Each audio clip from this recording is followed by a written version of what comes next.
Hello.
I'm trying to get this thing. Hang in there, Candace. I'm just trying to open this.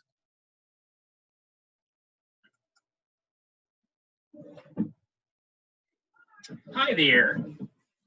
Second, I'm going to just close this blind so the sun will go away from my screen.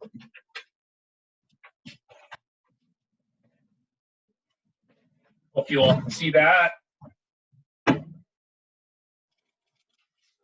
I know Candace is helping with this presentation, and she says she doesn't have audio, but so we'll get it started and we'll do some screen sharing as soon as I can find where I'm going to share the screen.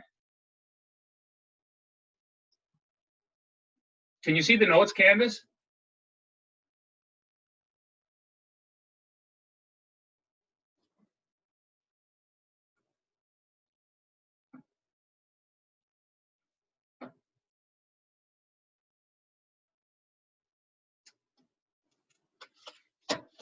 Thanks for joining our meeting today. This is our spring driver training meeting 2021. It's an online presentation. I know we'd prefer to get together for our training, but we're still dealing with our COVID requirements. So we're going to try to deliver today's training in a video presentation. The onus will be on you a little later to complete some of the training individually in the bus driver portal. And we'll have more details on that as we proceed in today's presentation.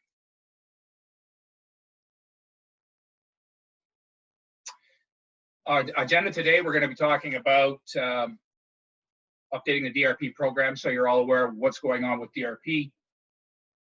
I'll talk about school bus driver cleaning bonuses. We'll have a quick review here with emergency evacuations.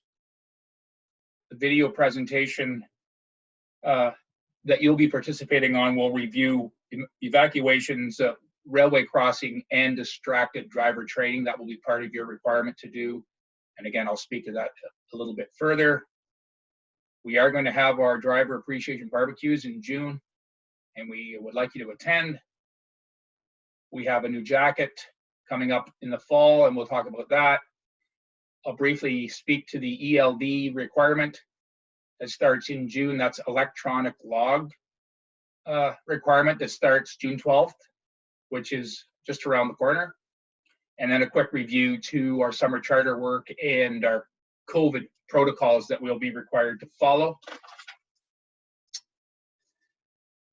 As you probably all know, if you've been with us before this last school session, the driver retention program was a Ministry of Education in combination with the province to retain school bus drivers,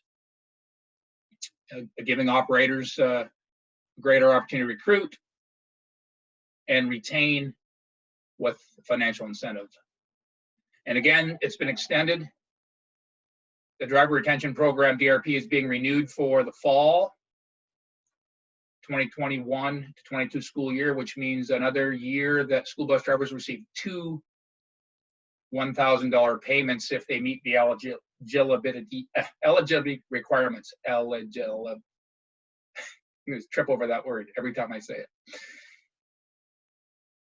Period 7, the current period that we're operating in was January 2021 to June 2021, last school day of June. Now it's online learning and not all of us are operating our school buses, but you're still, if you're available to work and you're still employed and you're still an active school bus driver with Hammonds, you're in the program. Payment 8 is going to be in September to December, just before Christmas. And payment 9, again, is going to look like January of next year till June. We know that that's going to happen.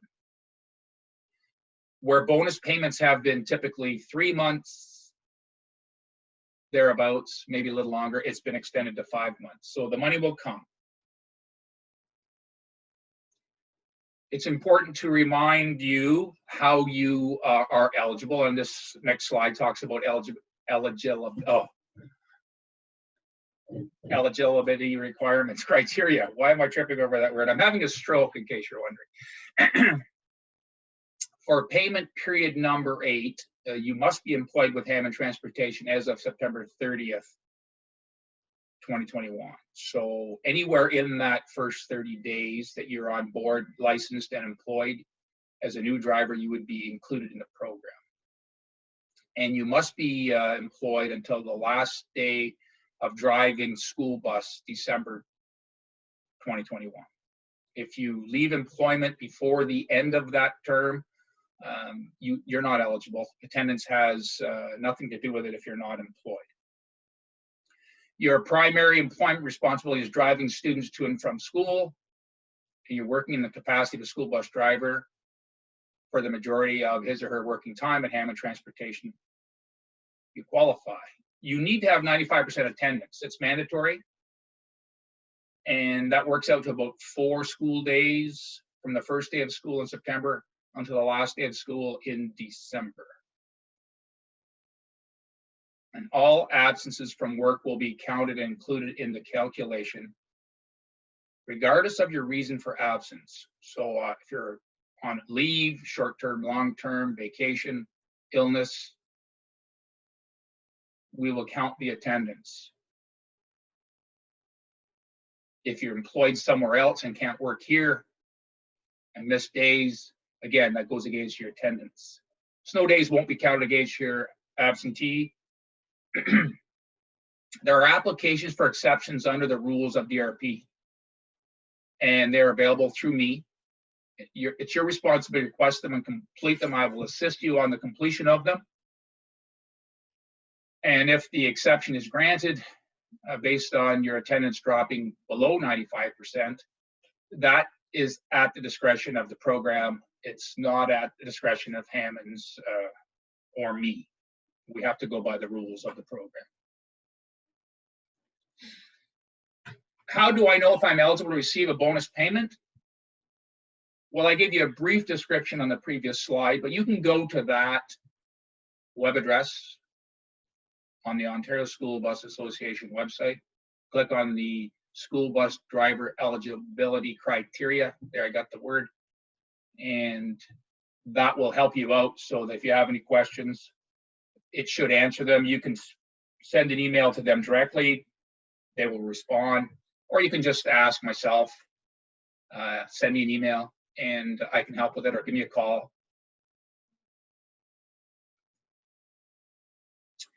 Cleaning bonus. As we did previously, we'll be paying drivers $5 per full day that they actually drove their bus route.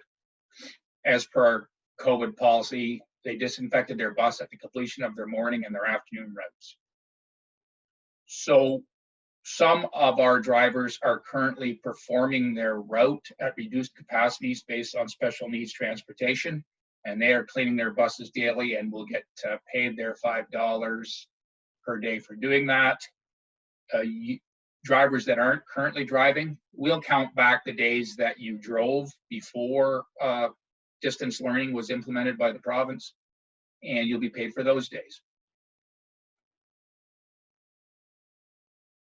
The last pay in June will reflect the cleaning bonus.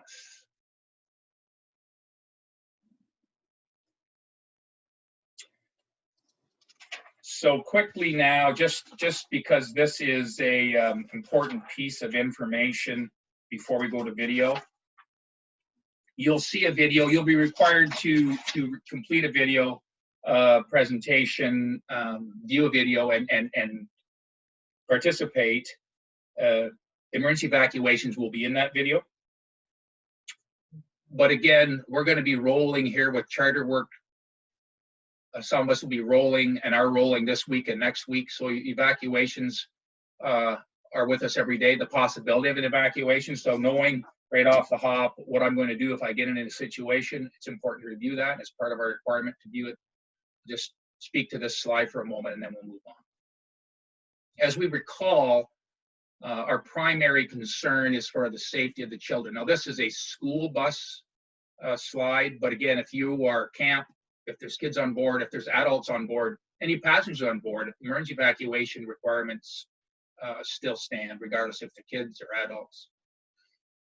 You're still in control of the passengers in an emergency situation. The rules are the same. If there's no threat to the riders on the bus, they should stay on the bus. If there's a fire or other danger inside the bus, you need to get your passengers off immediately. Passengers should be taken to a spot 100 feet away from the bus and remain there until they're instructed to do otherwise. And this slide talks about bus patrollers to help you evacuate. The bus patroller program isn't currently running. You're going to count on your senior student that's riding with you and or group leader and or camp counselor or tour guide if you are hauling any of those groups. You're the person that has to remain calm and in charge. You're going to make the decision as to what exit point is the one we need to go to. Someone's going to help you assist the first students off if it's a rear door evacuation, and we've seen that. We've practiced that in a lot of our drills. Some of you who are new to us haven't had that option, but we can certainly hold when we're having an in-person startup meeting in August and our fall safety meeting coming up in September, the practical exercise of an evacuation. Be the last one to leave and always count your passengers off and make sure that they're all at that safe location when you're through. This spring training requirement list here, as Candace has helped with this slide presentation, part of our safety and training program, our company policies and various contracts, we need to have these training meetings, and we have to record that we have had these training meetings, and we have to demonstrate that you as a driver employed by us have been trained in these meetings. So I spoke to you about receiving an email from School Bus Safety. You're going to get that email, and it's going to invite you to a link to these training portals where you'll complete these 3 courses. Or emergency evacuations, 12 minutes. Distracted driving is a 19-minute video. And again, reviewing railroad crossings, it's a 12-minute video. You don't need to send a copy of the certificate to the office. Candace can get them at our end through the portal. And you'll be paid 2 hours for watching the safety video and completing the 3 training courses. We'll know when you've completed it online, and then we'll activate the payment for you. The appreciation barbecues, we'd like you to come, even though we haven't finished the school year our normal way. And again, we didn't last June. We weren't supposed to have big crowds gathering for year-end barbecues, but we did, and we plan on doing it again in a controlled environment. We invite you to come. We'd like you to be there. Bracebridge on the 22nd of June, Parry Sound on the 23rd of June, and in our Oro office for Simcoe on June 30th. Around 11 o'clock would be a good start time. If you can plan to attend and it fits your schedule, we'd love to see you. Maybe give Laura and Parry Sound a heads up, and at least in Oro a heads up that you're coming. And Candace here in Bracebridge, just let us know so we can be sure that we have enough goodies for all to enjoy, socialize, and kick off our summer, and also celebrate the year that was, and look forward to seeing everybody at our barbecues. While we're at the barbecue, we're going to do a little homework for our upcoming September jacket program. So what we plan on doing is having company jackets for all our drivers, school bus drivers, charter drivers, coach drivers, all of our drivers in a company jacket with their name on it. It's going to look like this. I hope you can see that. It's got a hood that's hidden in the collar. It's got some reflective strips on it. It's got storm cuffs, storm flap. It's got some weight to it, so it'll be a nice fall jacket, and some can even wear it through the winter depending upon just how cold we get. If that's not the color, it won't be black. We're looking at a navy application. So I'm going to have sizing jackets at our barbecues, both ladies and men's sizing jackets. So that's a great opportunity for you to try on and determine what size you're going to need. Also, if you can't attend the barbecue, I'll have the samples here in our office in June and July. And then you'll be able to size up. I'll have to be sure that the samples will be with us long enough. I may give you another date as to when I have to have you sized by. But if you come to the barbecue, barbecues, we'll get you sized. And then we'll also be sure that we have the name that you want on your right sleeve. It could be a nickname, could be a first name. That's your option. And we want it on the right sleeve so that when you're actually sitting in the driver's seat with your jacket on, anyone boarding can see your name. So that's something that we'd like to extend to you folks, to all of us together, to make sure that we have that jacket. And we'll have them for our startup meetings in August, late August, before we roll back to school. That's the intent. The new ELD mandate. So the electronic log mandate comes into effect on Saturday, June 12th. So if you plan on doing any charters beyond 160 kilometers of the Hammond Transportation Office, so the one that you're dispatched from, you need to be using an e-log. Anything north of Vaughan, south of North Bay, or beyond. If you're leaving from the Muskoka terminal, that's just some points of reference for you there if you're coming into Bracebridge. If you don't plan on doing any long distance charters beyond the 160 kilometers, let Candace know. She'll remove you from the roster, and you'll not be required to use an e-log. Once you are on the roster, you'll need a user for the e-log, and logging in will want you logged in. You can't be running two logs. So I use Big Road. You know, I don't do very many charters, few and far between, but I do drive school bus routes, a variety of different routes as a spare driver. And I'm using the Big Road e-log application on my phone. It's very simple to use. I'm not a high-tech person, as you saw in the first part of this meeting. So the app is quite simple to use, and you won't struggle after the first day to how to make it work once you're shown how to do it.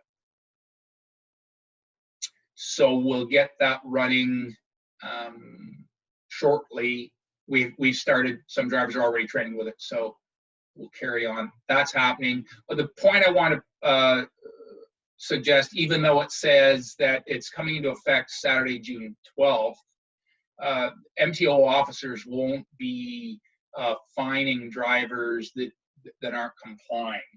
For the next year, officers will be helping us as companies and you as drivers understand the mandate and how it's going to work. It's more of an educational time for the first while, and you don't have to be too concerned about being fined if you've made a mistake or you haven't logged in properly or you haven't you're not using it successfully. So there's a bit of a buffer in there, so don't be too concerned. The last slide is about summer charters. So if you're driving outside of a school bus function, meaning you're not doing a school bus run, we have our protocols in place for our school bus runs, but this is just to mention our protocols for summer charter work. If you're working with a camp or working to the airport, picking up passengers that are coming in, whatever they may be, you are required to do a daily employee screening.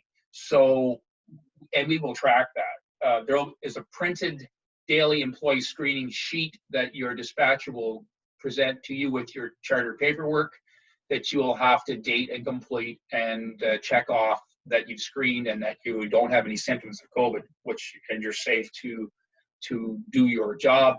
And then we'll just have that tracing on file, and that helps us if someone that you're carrying happens to have a positive case and they work backwards to the transportation provider, then we'll know what day, what driver.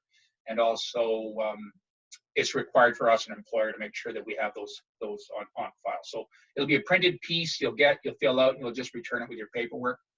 You will continue to be required to use facial coverings. We are getting questions from some would-be charter folks asking what we're doing with our drivers. Are they vaccinated? Will they be using face coverings? And at this point, our position is we're not demanding as an employer that you be vaccinated to do charter work. We anticipate that the majority of you are and will be, but it's not something that we're going to mandate. However, a client may reach back to us and say, we want a charter driver to take our group from here to there, and we want the driver to be vaccinated. And at that point, if you're not vaccinated, you would be filtered out of the driver pool for that charter. So we're not going to tell clients that they can't request that, but we're not going to demand our employees do get vaccinated. Hand sanitizer will be on the bus. All our vehicles have it, use it, offer it to the client. And vehicle cleaning and disinfecting. So the major cleaning and disinfecting of charter vehicles will be done at our wash racks at our depots. That's going on now. You won't be disinfecting the vehicle per se the same way you were doing if you were operating a live school route, where we're doing an AM and a PM disinfecting. The onus on you as a charter driver would be to disinfect the vehicle with the spray if you're changing up loads. So if you're heading somewhere, dropping off, and then you're going to take back a new group, then do the spray and give the 15-20 minute reset in the vehicle, and that will be part of your charter function as a driver. That's pretty well all the material that I'm going to cover today. Watch for the invitations coming through the email to do your videos. Thank you. See you at the barbecue. That ends the slideshow. And take care. Bye for now.